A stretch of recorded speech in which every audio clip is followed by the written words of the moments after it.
A partir de agora, aqui no Sagres Sinal Aberto, Vinícius, nós vamos conversar com o professor José Alexandre Filezola, ele que é pesquisador e professor na Universidade Federal de Goiás. Pesquisadores da universidade constataram aumento no número de transmissões pela Covid-19 aqui no estado de Goiás. Dados indicam a aceleração de novos casos a partir de novembro. Após uma queda contínua em julho e agosto deste ano, o número de transmissões do vírus voltou a subir aqui no estado.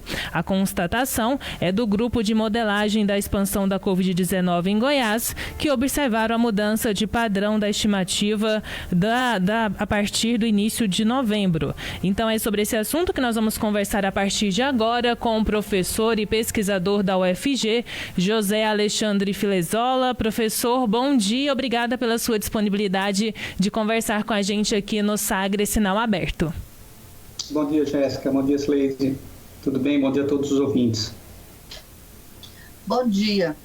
Professor, a última nota técnica da UFG foi divulgada no dia 14 de dezembro. A anterior a essa, que era a nona nota técnica, era o dia 28 de setembro. Nesse período aí, de setembro até agora, meados de dezembro, o que os senhores observaram com relação à expansão da doença no estado? Então, Sleide, o que aconteceu é que nesse meio tempo, né, entre setembro e agora, né, e final de setembro e novembro, a gente continuou monitorando, né, nós colocamos a nota técnica 9 mostrando a metodologia que a gente tinha conseguido implementar para fazer as estimativas num tempo mais próximo, né, vamos dizer assim, só para o pessoal entender, em tempo real, né, do número de transmissões, né, usar um modelo estatístico para corrigir os atrasos, né, da defasagem, da diferença entre a pessoa ter a diferença de tempo entre a pessoa ter o sintoma e essa informação chegar efetivamente no banco de dados da Secretaria de Saúde, né? Então a gente precisa corrigir. Então quando a gente diz assim, nós temos, 100 casos hoje, 100 casos que a gente conseguiu confirmar, mas na verdade tem muito mais pessoas que já estão doentes e que a gente só vai saber disso, digamos, daqui a 15, 20 dias, um mês, né? Então a gente usa um modelo para corrigir para poder calcular em tempo real. A gente implementou isso na nota técnica número 9, que é do final de setembro. A partir daí, a gente continuou monitorando, né, em contato tanto com a Secretaria de Goiânia, Rio Verde, algumas cidades, né, a Secretaria Estadual, e a gente começou a ver a queda no número de transmissões e, mais recentemente, então, a epidemia estava desacelerando normalmente, né, como se esperaria, como a gente viu em todos os lugares do Brasil. Mas nós tivemos uma série de problemas com os dados do Ministério da Saúde, né? E aí no último mês, mais ou menos, a gente ficou meio no escuro, né? Porque aconteceram vários problemas no banco de dados do Ministério. Aos poucos começou a voltar, né? As secretarias municipais e estaduais começaram a reatualizar, etc., a conferir. E quando a gente recalculou e agora vimos, né, a situação, agora a gente viu que realmente o número de transmissões estava caindo, mas a partir de novembro ele já começa a subir e agora o R já está acima de 1, ou seja, cada 100 pessoas infectam mais de 100. Né? Então isso significa que a pandemia voltou a acelerar e nós ficamos preocupados, lógico, porque a gente está vendo isso já em outros lugares do Brasil, né? De uma forma inclusive muito mais clara, ou seja, nós estamos vendo não só uma aceleração, né, do número de transmissões, porque isso é uma estimativa do que está acontecendo inclusive na população toda, com todos os assintomáticos, etc.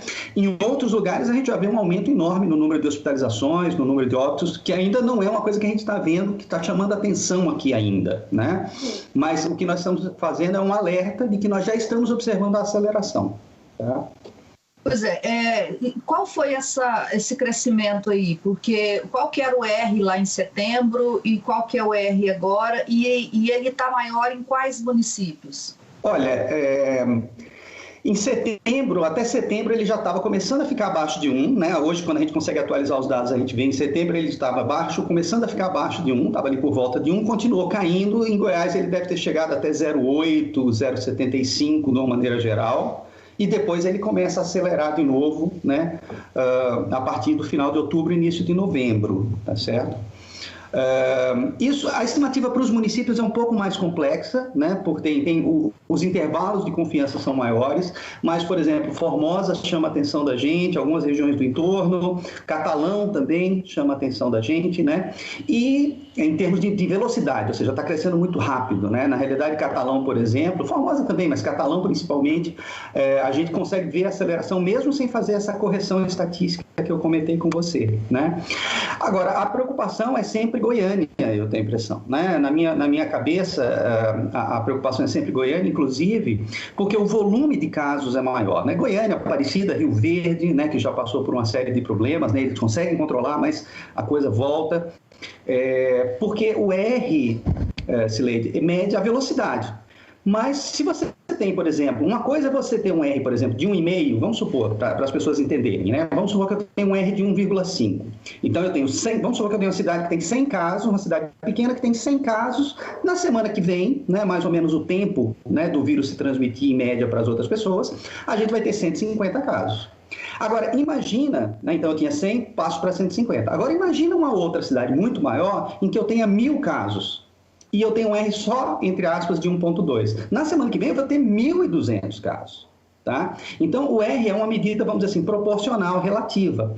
Mas o número, o impacto disso, por exemplo, nos sistemas de saúde, ou então em termos de probabilidade, né, de você ter um aumento no número de óbitos, depende do número absoluto de casos, do número de pessoas que estão doentes. Então, a preocupação sempre tem que ser também com os municípios, com as cidades maiores, como Goiânia, Aparecida, né, que estão com R aí na faixa de 1,2, né, e aí as pessoas às vezes dizem assim, mas 1,2 não é muito alto. Sim, mas nós temos que lembrar que isso é 1,2 multiplicado a cada semana. Então, se você tem 100, na outra semana você tem 120, na outra você tem 144, você não tem 140, né? É como se fosse, né, quando a gente estuda na escola, juros sobre juros, né? Você vai acelerando, na verdade, a velocidade, o número de pacientes doentes vai acelerando, né? Por isso que o R acima de 1 mostra uma aceleração, porque a cada semana, vamos dizer assim, você vai multiplicar por 1,2. Então, o que o senhor está dizendo é que 1,2 em Goiânia e Aparecida vai dar consequências maiores do que 1,5 lá em Catalão, por exemplo. Por exemplo, com certeza, porque o número de pessoas doentes vai ser muito maior, né? Agora, é importante que as pessoas entendam que nós não estamos vendo, por exemplo, um aumento da hospitalização, o sistema não está em colapso, etc. Não, o que nós conseguimos fazer é um alerta precoce de que nós já estamos observando uma aceleração do número de casos. Então, e como isso é uma estimativa da população, tem muita gente que é assintomático, né? Quer dizer, então isso ainda não está chamando atenção. E essa é uma das coisas cruéis, vamos dizer assim, na Covid, que a gente sempre chama atenção desde o início. Todos esses tempos são muito longos, né? Então, você começa a acelerar o número de casos, né, o número de transmissões, mas o impacto disso, por exemplo, em óbito, só vai acontecer daqui a 40, 50 dias, né? Porque muita gente é assintomático, transmitir, aí um tem um sintoma leve, aí o outro começa a agravar, aí vai para o hospital, piora, né? As condições de tratamento hoje são melhores, né? Então o pessoal da área, né, da linha de frente já consegue tratar um pouco melhor dos casos de UTI, isso se aprendeu, né? Felizmente, na verdade, se aprendeu aí nesses meses todos. Quer dizer, então, para que isso realmente apareça, né, em termos de impacto, demora muito tempo. E aí, se você não tem um alerta precoce, quando você percebe que as hospitalizações estão aumentando, é porque o número de casos já está muito alto e na semana seguinte, ou 15 dias depois, você vai ter muito mais hospitalizações, né? Essa é a importância da gente tentar fazer essas estimativas, né, do R efetivo e do número de transmissões como um alerta para que a gente consiga monitorar as transmissões aí daqui a 15, 20 dias, por exemplo, né? E aí a gente vai tentando acompanhar e monitorar esse acompanhamento e, ao mesmo tempo, as autoridades de saúde vão continuar os programas de testagem, de rastreamento, né, de contatos, de bloquear os contatos, né? A gente tem visto isso funcionar para bloquear, né, vamos dizer assim, as cadeias de transmissão de uma pessoa para outra. Pois é, eu até tinha observado aqui no início do programa, sem fazer sem conta e nem ser pesquisador como o senhor, que em final de novembro teve um dia que a gente registrou média móvel de 636 novos casos em Goiás e o boletim de ontem tem 1.145 de média móvel, né, de novos casos de média móvel em Goiás. Então, só esse dado aí já Sim. mostra, né, que mudou, a realidade... Mudou um pouco, isso. Mudou, né? Isso. E são números ali, mais ou menos, que você vai vendo, a curva dele cai, depois fica ali, vai subindo devagarzinho, mas está subindo, né? Você vê pela curva. Isso. Professor, é claro que vocês não fazem a pesquisa nesse sentido, mas dá para se saber, dá para se enxergar o porquê, né, que a gente chega a esse número, consegue esse dado positivo de fazer a taxa cair e agora volta a subir? Então, Silene, até junho, mais ou menos, a gente tinha uma boa correlação entre o R, número de transmissões, estimado, o número médio de transmissões, e, por exemplo, mobilidade das pessoas, que a gente usava aqueles índices da In-Loco e tal. Tinha uma boa relação, né? Quando a gente implementou a quarentena, o R, que era alto, caiu, né? Então todo mundo ficou em casa. Depois, gradualmente, ele começa a subir à medida que o índice de isolamento começa a aumentar. Só que quando chegou em julho, né, a gente não sabe muito bem por quê, essas duas coisas se descolaram. Tá? Porque o índice de isolamento chegou naquele patamar ali de 30 e poucos por cento, e o R começou a cair. Então, a interpretação que a gente tem, não só aqui, mas em todo lugar, é que, embora as pessoas estivessem saindo, quem tinha que sair, quem tinha que pegar a doença, pegou, quem estava se cuidando, quem conseguiu ficar em casa, ficou, e os protocolos, isolamento, máscara, etc., começaram a fazer um efeito. Então, o R começou a cair porque você não tinha mais suscetíveis e a coisa começou a estabilizar, né? Não tinha mais pessoas tão expostas assim, né? As pessoas estavam se protegendo e começou a cair. Agora, o que a gente começa a perceber a partir de outubro, novembro, é que o tipo de flexibilização das atividades muda, né? Então, não só você tem uma maior mobilidade, como você tinha antes, mas você começa a ter tipos de evento, né, sei lá, bares, restaurantes, shows, né, toda a questão nossa da eleição municipal no Brasil todo, comício, agregação, tudo isso não é só uma questão de mobilidade, mas é uma questão das pessoas estarem mais próximas.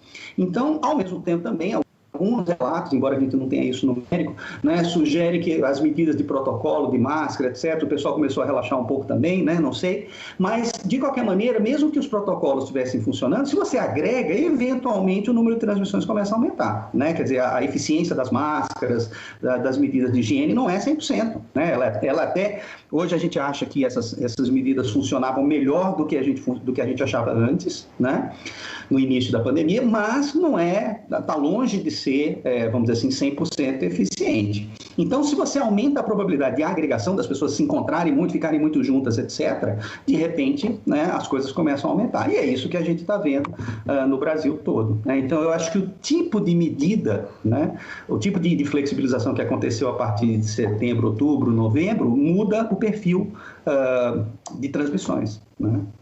Professor, no início da pandemia, a gente viu o governador Ronaldo Caiado liderar uma série de ações aí, né, para controle da doença, prefeituras fazendo ações também, né? E agora a gente não está vendo nenhuma ação do poder público para tentar barrar, né, essa proliferação da doença. Diante do atual cenário, diante do comportamento da população, quais seriam as medidas adequadas agora? Olha, eu não sei, viu, Silene? Eu acho que pelo menos nas secretarias que a gente tem contato, o pessoal continua tentando fazer o trabalho, né? Quer dizer, aí nós temos a flexibilização que aconteceu no Brasil todo, né? Nesse contexto político mais macro, né? Mas na escala pequena, né? Vamos dizer assim, no varejo ali, nós estamos vendo o pessoal das secretarias trabalhando, sim, né? Assim, o pessoal está preocupado, está tentando implementar os protocolos. Agora, é uma questão também da sociedade entender o que está acontecendo, né? O que é extremamente difícil por causa de toda a confusão que a gente está vendo, né? Em termos dessas políticas negacionistas, etc.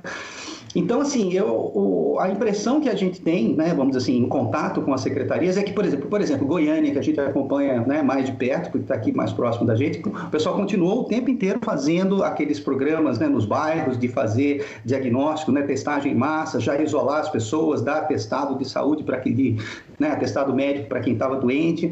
A gente ajudou na orientação, né, em que regiões da cidade a gente ia fazendo isso de uma forma cíclica. Quer dizer, então, esse trabalho aí de formiguinha pequeno, né, apesar das flexibilizações, esse trabalho continua acontecendo. Agora, existem limitações de fiscalização e existe a própria consciência das pessoas, né, que muda.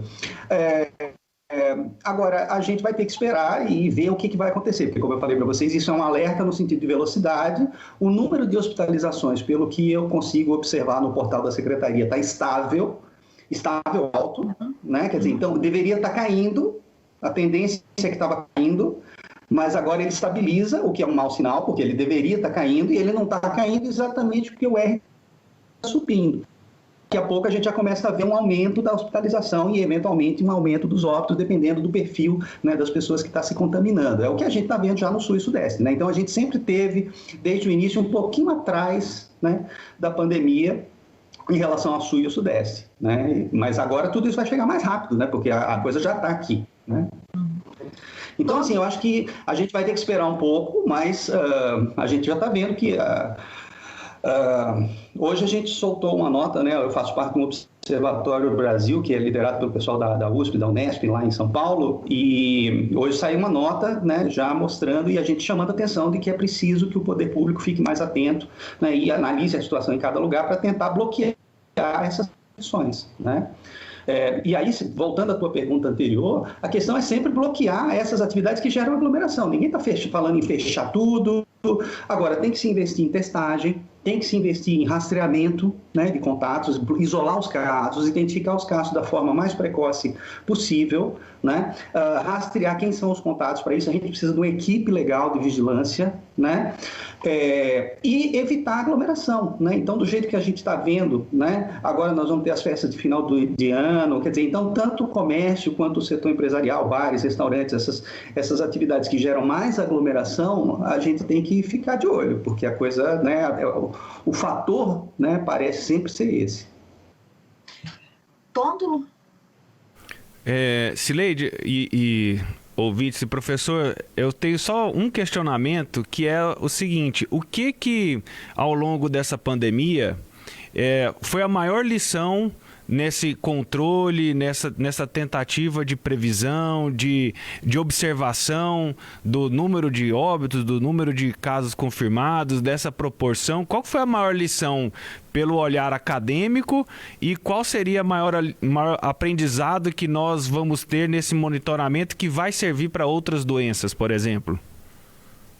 Joia, ótima questão. Eu acho que nós temos duas coisas importantes, né? Sob o ponto de vista do que a gente aprendeu, né? Eu acho que um ponto importante é que a gente sabe o que fazer, né? Vamos dizer assim, como você perguntou academicamente, a gente entende isso que eu expliquei para a Cileide, em termos de dinâmica do vírus, de como funciona, do que gera as transmissões. A gente sabe fazer isso, a gente tem, a partir do momento que a gente entende isso, a gente consegue pensar em como controlar isso, digamos, de uma forma até mais cirúrgica, né, fazendo isolamento dos casos, testagem em massa, testagem precoce, rastreamento dos contatos, bloqueio. Só que para isso a gente precisa de força política. E o Brasil está numa situação complicadíssima, né, nesse ponto. Quer dizer, o poder público, né, teria que estar muito mais alinhado, né, para chegar nessas ações de uma forma efetiva, como a gente está vendo em outros países mais avançados, né?